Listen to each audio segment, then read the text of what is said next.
السلام علیکم ورحمۃ اللہ تعالی وبرکاتہ۔ نحمده ونصلي ونسلم على رسوله الكريم، اما بعد فاعوذ باللہ من الشیطان الرجیم، بسم اللہ الرحمن الرحیم۔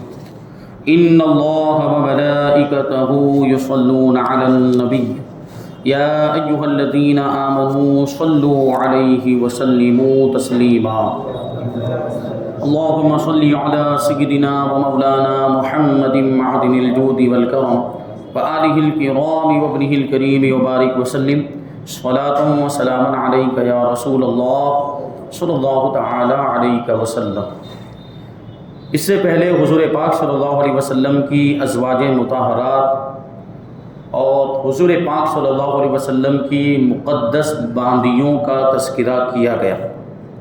یہاں سے حضور پاک صلی اللہ علیہ وسلم کی اولاد امجاد کا تذکرہ کرتے ہیں، یعنی حضور پاک صلی اللہ علیہ وسلم کے صاحبزادے اور صاحبزادیاں، ان کا تذکرہ کرتے ہیں۔ فرماتے ہیں کہ اس بات پر تمام مؤرخین کا اتفاق ہے، تاریخ لکھنے والوں کا اتفاق ہے کہ حضور اقدس صلی اللہ علیہ وسلم کی اولاد کرام کی تعداد 6 ہے۔ 2 فرزند حضرت قاسم اور حضرت ابراہیم، اور 4 صاحبزادیاں حضرت زینب، حضرت رقیہ، حضرت ام کلثوم اور حضرت فاطمہ رضی اللہ تعالی عنہم۔ لیکن بعض مورخین نے یہ بیان فرمایا ہے کہ آپ کے ایک صاحبزادے عبداللہ بھی ہیں جن کا لقب طیب و طاہر تھا۔ طیب و طاہر کا مطلب پاکیزہ، صاف ستھرا۔ اس قول کی بنا پر حضور علیہ الصلوۃ والسلام کی مقدس اولاد کی تعداد 7 ہو جاتی ہے، 3 صاحبزادگان اور 4 صاحبزادیاں۔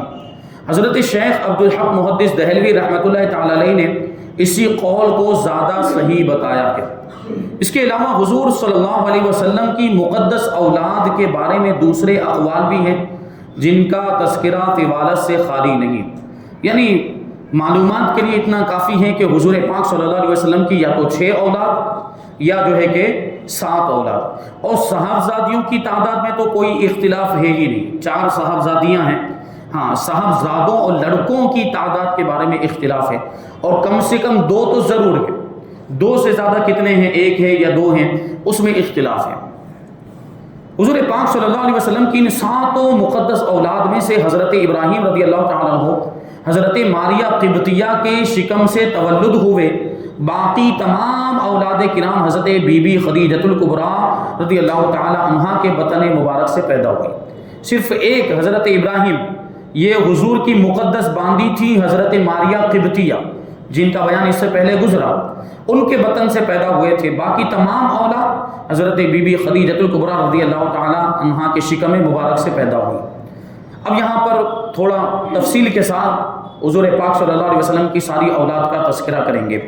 سب سے پہلے حضرت قاسم رضی اللہ تعالیٰ عنہ، یہ حضور کے سب سے پہلے بیٹے اور سب سے پہلے فرزند ہیں، جو حضرت بی بی خدیجہ رضی اللہ تعالی عنہا کی آغوش مبارک میں اعلان نبوت سے پہلے پیدا ہوئے۔ حضور اقدس صلی اللہ علیہ وسلم کی کنیت ابو القاسم انہی کے نام پر ہے۔ ابو القاسم کا مطلب یہ ہوتا ہے قاسم کا باپ، قاسم کے والد۔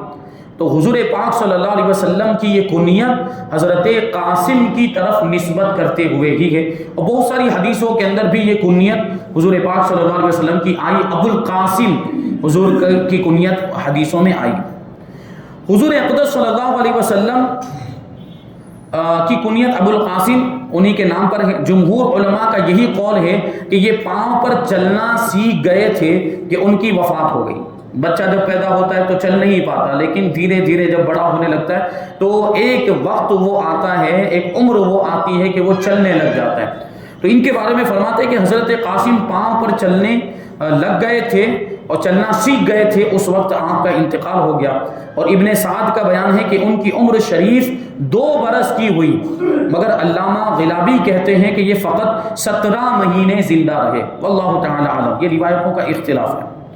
اور پھر آپ دیکھیں، اس سے پہلے بھی یہ بات میں عرض کر چکا کہ حضور پاک صلی اللہ علیہ وسلم کے جتنے بھی صاحبزادے بچپنے میں ہی ان کا انتقال ہو گیا، کیونکہ اگر حضور پاک صلی اللہ علیہ وسلم کے صاحبزادے حیات رہتے، جوان ہوتے، تو بعد میں کسی کو یہ گمان ہو سکتا تھا یا معاذ اللہ یہ کوئی کہہ سکتا تھا کہ نبی کا بیٹا بھی نبی ہونا چاہیے، تو ہو سکتا ہے کہ حضور کے بیٹوں کو لوگ نبی مان لیتے، جبکہ حضور پاک صلی اللہ علیہ وسلم خاتم النبیین ہیں، آخری نبی، آپ کے بعد کوئی نبی نہیں ہو سکتا۔ اس لیے اس احتمال کو بھی قدرت نے ختم کر دیا کہ حضور پاک صلی اللہ علیہ وسلم کے صاحبزادوں کا بچپن میں ہی انتقال۔ اب وہ جو آیت کریمہ ہم پڑھتے ہیں کہ ما کان محمد ابا احد من رجالکم ولکن رسول اللہ وخاتم النبیین، کہ محمد صلی اللہ علیہ وسلم کہ تم میں سے کسی مرد کے باپ نہیں ہیں، تم میں سے کسی مرد کے باپ نہیں ہے، وہ تو خاتم النبیین ہیں، وہ آخری رسول ہیں۔ تو سوال یہ پیدا ہوتا ہے کہ یہاں فرمایا جا رہا ہے کہ حضور تم میں سے کسی مرد کے باپ نہیں، والد نہیں، تو حضور کے صاحبزادے تین صاحبزادوں کا تذکرہ ملتا ہے۔ تو اس کا جواب یہی ہے کہ آیت کریمہ میں مرد فرمایا گیا، اور مرد کا مطلب کیا ہوتا ہے؟ آدمی کی عمر زیادہ ہو، اس یعنی لڑکے والی عمر ختم ہونے کے بعد میں مرد والی عمر شروع ہوتی ہے۔ تو حضور کے جتنے بھی شہزادے ہیں وہ بچپنے میں ہی انتقال کر گئے، یعنی بچے ہونے کی حالت ہی میں وہ انتقال کر گئے، اور مرد ہونے کی عمر تک وہ پہنچے ہی نہیں کہ ان کو مرد کہا جائے۔ اس لیے آیت کریمہ میں فرمایا گیا کہ محمد صلی اللہ علیہ وسلم تم میں سے کسی مرد کے والد نہیں، وہ تو خاتم النبیین ہیں، وہ آخری نبی۔ اور اس میں ادھر اشارہ بھی ہے، کیونکہ جب اگلے انبیاء کرام کی زندگیوں کو آپ دیکھیں تو بہت سے انبیاء کرام ان کی اولاد میں ان کے بیٹے نبی ہوئے، جیسے حضرت آدم علیہ السلام کے اولاد میں حضرت شیش علیہ السلام نبی ہوئے، اور حضرت ابراہیم علیہ السلام کے اولاد میں حضرت اسماعیل بھی نبی ہوئے، حضرت اسحاق بھی نبی ہوئے، حضرت اسحاق کی اولاد میں حضرت یعقوب بھی نبی ہوئے۔ تو دیکھیے یہ سلسلہ تھا کہ نبی کی اولاد کو بھی اللہ تبارک و تعالیٰ نبوت کا منصب عطا فرماتا ہے، تو یہ ایک دستور چلا رہا۔ تو ہو سکتا ہے کہ حضور پاک صلی اللہ علیہ وسلم کے صاحبزادے اگر حیات رہتے تو ان کے لڑکوں کو بھی معاذ اللہ ہو سکتا ہے کہ کوئی نبی مان لیتا۔ تو اللہ تبارک و تعالیٰ نے یہ احتمال بھی ختم کر دیا، اور یہ بات اس سے مضبوط ہو جاتی ہے کہ ہمارے آقا حضور رحمت عالم صلی اللہ علیہ وسلم خاتم النبیین ہیں، آپ پر نبوت کا سلسلہ ختم ہو گیا، اب کوئی نیا نبی نہیں آ سکتا۔ تو یہ حضرت قاسم۔ آگے حضرت عبداللہ کے بارے میں فرماتے کہ انہی کا لقب ہے طیب و طاہر، اعلان نبوت سے پہلے مکہ معظمہ میں پیدا ہوئے اور بچپن ہی میں ان کی بھی وفات ہو گئی۔ حضرت ابراہیم یہ حضور اکرم صلی اللہ علیہ وسلم کی اولاد مبارکہ میں سب سے آخری فرزند ہے، یعنی بیٹوں میں سب سے آخری۔ یہ ذوالحجہ 8 ہجری میں مدینہ منورہ کے قریب مقام عالیہ کے اندر حضرت ماریہ قبطیہ رضی اللہ تعالی عنہا کے شکم مبارک سے پیدا ہوئے۔ اس سے پہلے یہ بات آئی تھی کہ حضور پاک صلی اللہ علیہ وسلم نے حضرت ماریہ قبطیہ کے لیے ایک الگ سے مکان بنوایا تھا مقام عالیہ میں، وہیں پر رہتی تھی حضرت ماریہ قبطیہ رضی اللہ تعالی عنہا، اور حضور ان کی ملاقات کے لیے وہاں پر تشریف لے جاتے تھے۔ تو یہ تھی تو باندھی، لیکن ان کے لیے سارا جو اہتمام تھا وہ آزاد عورتوں والا ہی تھا، حضور ان سے پردہ بھی کرواتے تھے، یہ بات آئی تھی۔ تو وہاں پر حضرت ماریہ قبطیہ رضی اللہ تعالی عنہا کے بطن سے حضرت ابراہیم پیدا ہوئے، اس لیے مقام عالیہ کا دوسرا نام مشربہ ابراہیم بھی ہے، حضرت ابراہیم کی طرف حضور کے صاحبزادے کی طرف نسبت کرتے ہوئے اس کا نام مشربہ ابراہیم۔ مشرب مانے ہوتا ہے پینے کی جگہ، تو کیونکہ وہاں پہ حضرت ابراہیم پیدا ہوئے اور وہیں پر حضرت ماریہ قبطیہ نے آپ کو دودھ پلایا، تو اس وجہ سے اس کو مشربہ ابراہیم کہا جاتا ہے۔ ان کی ولادت کی خبر حضور اکرم صلی اللہ علیہ وسلم کے آزاد کردہ غلام حضرت ابو رافع رضی اللہ تعالیٰ عنہ نے مقام عالیہ سے مدینہ آ کر بارگاہ اقدس میں سنائی۔ ابو رافع حضور کی بارگاہ میں آئے اور حضرت ابراہیم کی پیدائش کی خوشخبری حضور کو سنائی۔ یہ خوشخبری سن کر حضور اکرم صلی اللہ علیہ وسلم نے انعام کے طور پر حضرت ابو رافع رضی اللہ تعالیٰ عنہ کو ایک غلام عطا فرمایا۔ اس کے بعد فوراً ہی حضرت جبرائیل علیہ السلام نازل ہوئے، حضور کی بارگاہ میں حاضر ہوئے اور آپ کو یا ابا ابراہیم یعنی اے ابراہیم کے باپ کہہ کر پکارا۔ حضور پاک صلی اللہ علیہ وسلم بے حد خوش ہوئے اور ان کے عقیقے میں 2 مینڈھے آپ نے ذبح فرمائے۔ کہ عقیقے کے بارے میں آپ کو معلوم ہی ہوگا کہ لڑکے کی طرف سے 2 بکرے یا 2 مینڈھے یا 2 بھیڑ یا 2 بکریاں ذبح کی جاتی، بہتر یہ ہے کہ 2 بکرے ذبح کیے جائیں یا 2 مینڈھے ذبح کیے جائیں، اور لڑکی ہے تو اس کی طرف سے 1 بکری ذبح کی جائے، بہتر یہ 1 بکری اور 1 بکرا بھی ذبح کر سکتے ہیں۔ اور بڑے جانور کے اندر اگر عقیقہ کر رہے ہیں تو اس میں لڑکے کے 2 حصے ہوں گے اور لڑکی کا 1 حصہ ہوگا۔ تو یہ عقیقہ حضور پاک صلی اللہ علیہ وسلم کی سنت ہے. آپ نے اپنے صاحبزادے کا عقیقہ کیا اور 2 مینڈے ذبح فرمائے اور ان کے سر کے بال وزن کر کے سر کے بالوں کے وزن کے برابر چاندی خیرات فرمائی. یعنی کیا؟ وہ بال اتارے گئے 7ویں دن. عقیقہ جو کیا جاتا ہے وہ 7ویں دن، بچہ پیدا ہونے کے 7ویں دن کیا جاتا ہے. بہتر اور سنت طریقہ وہی ہے. اور بعض لوگ تو 2 سال کے بعد 3 سال کے بعد کبھی تو 10 سال گزر گئے اور کبھی تو جوان ہو جانے کے بعد عقیقہ کیا جاتا ہے. ایسے معاملات ہوتے ہیں. لیکن سنت یہ ہے کہ 7ویں دن کیا جائے اور 7ویں دن بچے کے بال اتارے جائیں اور بال اتارنے کے بعد ان بالوں کو وزن کیا جائے. ان بالوں کے وزن کے مطابق چاندی کو اللہ کی راہ میں صدقہ کیا جائے. یعنی کسی غریب، ضرورت مند، حاجت مند کو وہ چاندی دے دی جائے. تو یہ حضور کی سنت ہے. تو کہتے ہیں کہ وہ چاندی خیرات فرمائی اور ان کے بالوں کو دفن فرما دیا. دیکھیے یہ بھی تو مسئلہ ہے. ابھی بال اتار لیا تو بال کو کرنا کیا ہے؟ بال کو دفن کر دینا ہے. عام طور پر بھی یہ بات ذہن میں رہے، عام طور پر بھی ہم جو بال کٹواتے ہیں یا جو دوسرے بال جو زائد بال ہوتے ہیں جو جسم سے ہم الگ کر دیتے ہیں، ان بالوں کے تعلق سے بھی یہی حکم ہے کہ ان کو دفن کر دینا چاہیے. ناخن جو ہم کاٹتے ہیں، ناخن کے جو تراشے ہوتے ہیں، ان کو بھی، ان کے تعلق سے بھی حکم ہے کہ ان کو بھی دفن کر دینا ہے. ایک قبرستان میں نہیں، کوئی بھی ایک ایسی جگہ پر کہ جہاں پر مطلب وہ وہاں دفن کیا جا سکتا ہو، کسی کو کوئی اعتراض نہ ہو، تو وہاں پر یہ بال ہے. اور خاص طور پر خواتین کے بال، اس کا تو بہت زیادہ اہتمام کرنا چاہیے. ہمارے گھر میں مائیں بہنیں شادی شدہ ہیں تو آپ کی بیویاں، تو ان کے بال وہ اگر کنگھی کریں تو اترے تو وہ اس کو محفوظ کر لیں، اس کو جو ایک جگہ پہ جمع کریں. اور وہ دیکھیں بالوں کا بھی پردہ ہے، جو بال الگ ہو گئے ان کو بھی اس طرح اس انداز میں رکھیں کہ وہ بھی کسی کی نگاہ میں نہ آئے. تو اس کو جمع کر لیں اور پھر کسی جگہ پر اس کو دفن کر دیا جائے اس انداز میں کہ وہ بعد میں وہاں سے نکل نہ پائے، اسی میں وہ ختم ہو جائے. تو یہ بالوں کو کے تعلق سے حکم ہے کہ اس کو بھی دفن کر دیا جائے. کبھی مان لیجئے کہ یہ آنکھ کے جسم سے کہ چمڑی الگ ہو جائے یا کچھ ایسا ہو سکتا ہے، کوئی زخم ہو گیا تو کچھ ایسا حصہ نکل آیا، کبھی وہ پیر میں جو وہ ہو جاتا ہے، وہ چیرے پڑ جاتے تو اس میں سے وہ چمڑی نکلتی ہے، وہ جلد نکلنے لگتی، تو اس کو بھی نہ پھینکا جائے، اس کو بھی دفن کیا جائے، کیونکہ جسم سے تعلق رکھنے والی چیزیں ہیں. آپ سوچیں کہ جب انسان کا انتقال ہو جاتا ہے تو پورے انسان کو دفن کیا جاتا ہے، تو جسم کے حصے کا بھی یہی حکم ہوگا، اس کا یہ اہتمام کرے اور اس کو دفن کیا جائے. تو حضور نے حضرت ابراہیم کے بالوں کو دفن کیا اور ابراہیم نام رکھا. پھر ان کو دودھ پلانے کے لیے حضرت ام سیف رضی اللہ تعالی عنہا کے سپرد فرمایا. ان کے شوہر حضرت ابو سیف رضی اللہ تعالی عنہ لوہاری کا پیشہ کرتے تھے، یعنی لوہار تھے. آپ کو حضرت ابراہیم رضی اللہ تعالی عنہ سے بہت زیادہ محبت تھی اور کبھی کبھی آپ ان کو دیکھنے کے لیے تشریف لے جایا کرتے تھے. چنانچہ حضرت انس رضی اللہ تعالی عنہ کا بیان ہے کہ ہم رسول اللہ صلی اللہ علیہ وسلم کے ساتھ حضرت ابو سیف رضی اللہ تعالی عنہ کے مکان پر گئے تو یہ وہ وقت تھا کہ حضرت ابراہیم جاکنی کے عالم میں تھے، آخری وقت چل رہا تھا. یہ منظر دیکھ کر رحمت عالم صلی اللہ علیہ وسلم کی آنکھوں سے آنسو جاری ہو گئے. ظاہر سی بات ہے، صاحبزادے ہیں، پیارے صاحبزادے، اور حضور اتنی محبت فرماتے ہیں. ہمارے آپ کے رشتہ داروں میں کسی کا انتقال ہو جائے تو بے ساختہ آنکھوں سے آنسو نکل آتے ہیں، یہ تو صاحبزادے ہیں.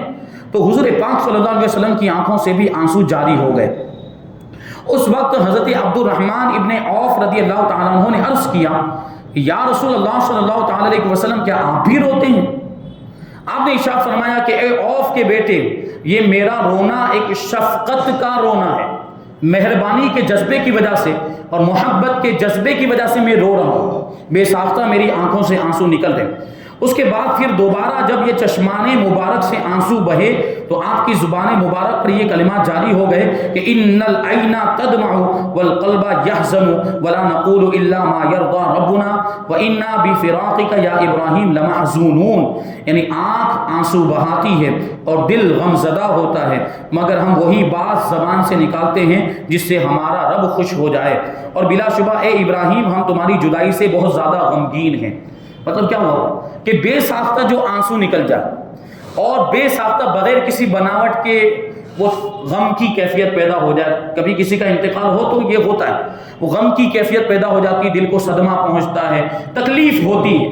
ہمارا کوئی پیارا ہم سے جدا ہو جاتا ہے تو یہ تکلیف یہ فطری چیز ہے، اور اس تکلیف کی وجہ سے بے ساختہ آنسو نکل جائے تو اس میں بھی کوئی مسئلہ نہیں.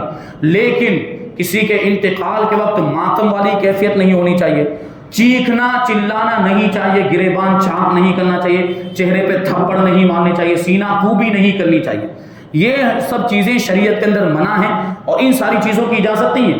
خاص طور پر ماؤں بہنوں کو سمجھانے کی ضرورت ہے. وہ سینہ پیٹنے لگ جاتی ہیں، چہروں پر تھپڑ مارنے لگ جاتی، چوڑیاں پھوڑیں گی اور کیا کیا یہ اس طرح کی چیزیں ہوتی ہیں. یہ سب غلط ہے، ان کی اجازت نہیں ہے. صبر کا مظاہرہ کرنا چاہیے اس وقت پر، اور بے ساختہ آنسو نکلتا ہے تو اس میں کوئی حرج نہیں ہے.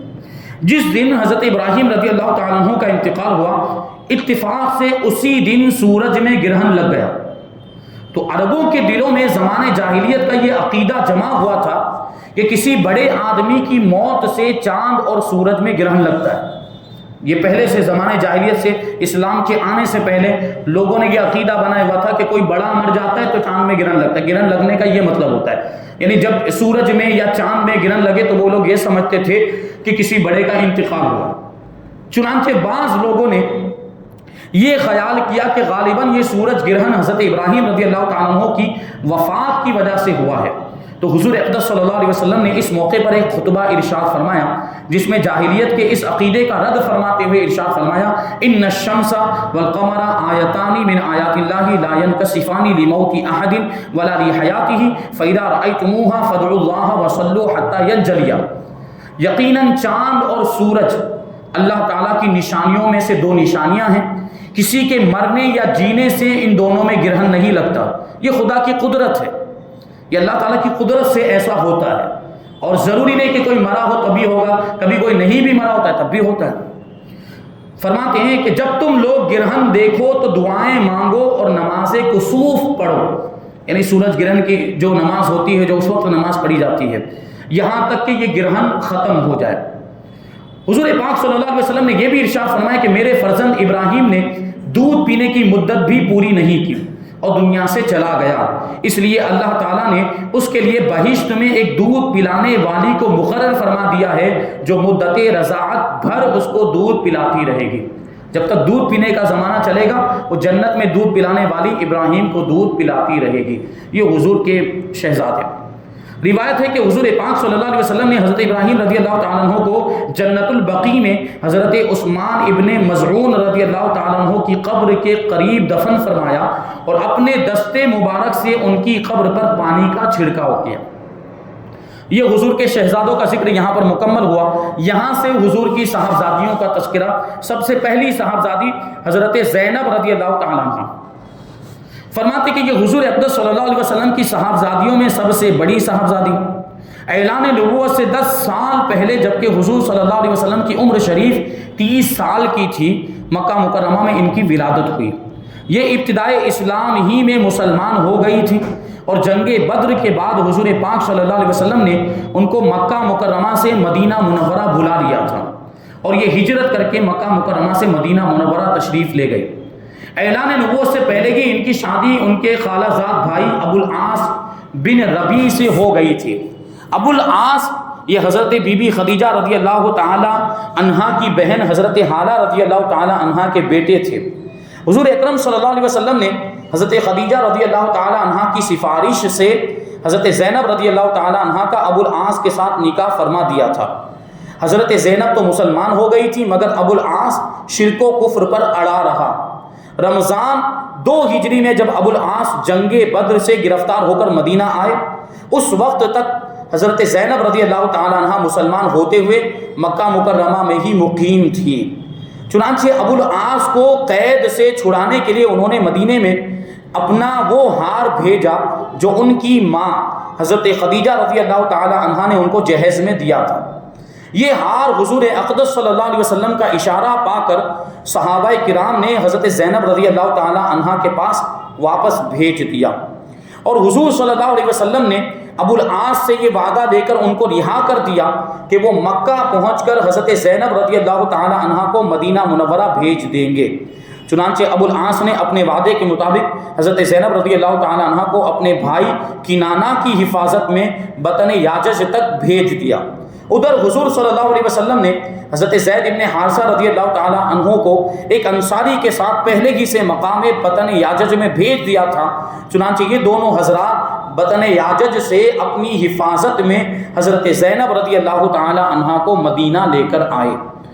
اور بیان کیا جاتا ہے کہ جب حضرت زینب رضی اللہ تعالی عنہ مکہ مکرمہ سے روانہ ہوئی تو کفار قریش نے ان کا راستہ روکا، یہاں تک کہ ایک بد نصیب ظالم حبار ابن اسود نے ان کو نیزے سے ڈرا کر اونٹ سے گرا دیا، جس کے صدمے سے ان کا حمل ساقط ہو گیا۔ آپ حاملہ تھیں، وہ حمل گر گیا، مگر ان کے دیور کنانہ نے اپنے ترکش سے تیروں کو باہر نکال کر یہ دھمکی دی کہ جو شخص بھی حضرت زینب کے اونٹ کا پیچھا کرے گا وہ میرے ان تیروں سے بچ کر نہیں جا پائے گا۔ یہ سن کر کفار قریش سہم گئے۔ پھر سردار مکہ ابو سفیان نے درمیان میں پڑھ کر حضرت زینب کے لیے مدینہ منورہ کی روانگی کے لیے راستہ صاف کروا دیا۔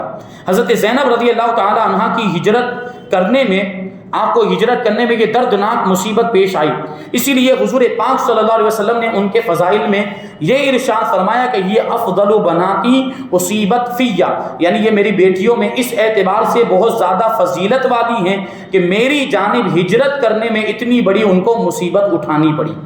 اس کے بعد ابو العاص محرم 7 ہجری میں مسلمان ہو کر مکہ مکرمہ سے مدینہ منورہ ہجرت کر کے چلے آئے اور حضرت زینب رضی اللہ تعالی عنہ کے ساتھ رہنے لگے، یعنی ان کے شوہر بھی مسلمان ہو گئے تھے۔ 8 ہجری میں حضرت زینب رضی اللہ تعالی عنہ کی وفات ہو گئی اور حضرت ام ایمن، حضرت سودا بنت زمعہ اور حضرت ام سلمہ رضی اللہ تعالی عنہن نے ان کو غسل دیا اور حضور صلی اللہ علیہ وسلم نے ان کے کفن کے لیے اپنا تہبند شریف عطا فرمایا اور اپنے دستے مبارک سے ان کو قبر میں اتارا۔ حضرت زینب رضی اللہ تعالی عنہ کی اولاد میں ایک لڑکا جس کا نام علی اور ایک لڑکی حضرت امامہ تھی۔ علی کے بارے میں ایک روایت ہے کہ اپنی والدہ ماجدہ کی حیات ہی میں بلوغ کے قریب پہنچ کر وفات پا گئے، لیکن ابن عساکر کا بیان ہے کہ نسب ناموں کے بیان کرنے والے بعض علماء نے یہ ذکر کیا ہے کہ حضرت زینب کے صاحبزادے حضرت علی یہ جنگ یرموک میں شہادت سے سرفراز ہوئے تھے۔ حضرت امامہ رضی اللہ تعالی عنہ سے حضور پاک صلی اللہ علیہ وسلم کو بڑی محبت، آپ کی نواسی حضرت امامہ، آپ ان کو اپنے دوش مبارک پر یعنی اپنے مبارک کندھوں پر بٹھا کر مسجد نبوی میں تشریف لے جاتے تھے۔ روایت ہے کہ ایک مرتبہ حبشہ کے بادشاہ نجاشی نے آپ کی خدمت میں ہدیے کے طور پر ایک حلہ بھیجا، یعنی ایک جوڑا بھیجا، جس کے ساتھ سونے کی ایک انگوٹھی بھی تھی جس کا نگینہ حبشی تھا۔ تو حضور صلی اللہ علیہ وسلم نے یہ انگوٹھی حضرت امامہ کو عطا فرما دی۔ اسی طرح ایک مرتبہ ایک بہت ہی خوبصورت سونے کا ہار کسی نے حضور پاک صلی اللہ علیہ وسلم کو نذر کیا، آپ کو تحفے کے طور پر دیا، جس کی خوبصورتی کو دیکھ کر تمام ازواج مطہرات حیران رہ گئی۔ آپ نے اپنی مقدس بیویوں سے فرمایا کہ میں یہ ہار اس کو دوں گا جو میرے گھر والوں میں مجھے سب سے زیادہ محبوب اور پیارا ہے۔ تو تمام ازواج مطہرات نے یہ خیال کیا کہ یقیناً یہ ہار حضرت بی بی عائشہ رضی اللہ تعالی عنہا کو عطا فرمائیں گے، مگر حضور پاک صلی اللہ علیہ وسلم نے حضرت امامہ رضی اللہ تعالی عنہا کو قریب بلایا اور اپنی اس پیاری نواسی کے گلے میں اپنے دستے مبارک سے یہ ہار پہنائے۔ تو یہ حضرت زینب رضی اللہ تعالیٰ عنہا کا تذکرہ یہاں پر مکمل ہوا۔ اب حضور کی دوسری صاحبزادی حضرت رقیہ، پھر حضرت ام کلثوم اور پھر سب سے زیادہ لاڈلی اور پیاری صاحبزادی خاتون جنت حضرت بی بی فاطمہ رضی اللہ تعالیٰ عنہا کا تذکرہ ہم انشاءاللہ آئندہ درس میں شامل کریں گے۔ اللہ تبارک و تعالیٰ کی بارگاہ میں دعا ہے کہ جو کچھ بھی بیان ہوا اس پر ہم سب کو عمل کرنے کی توفیق عطا فرمائے۔ حضور پاک صلی اللہ علیہ وسلم سے اور آپ کے متعلقین سے ہم سب کو محبت کرنے کی توفیق عطا فرمائے۔ وما علینا الا البلاغ۔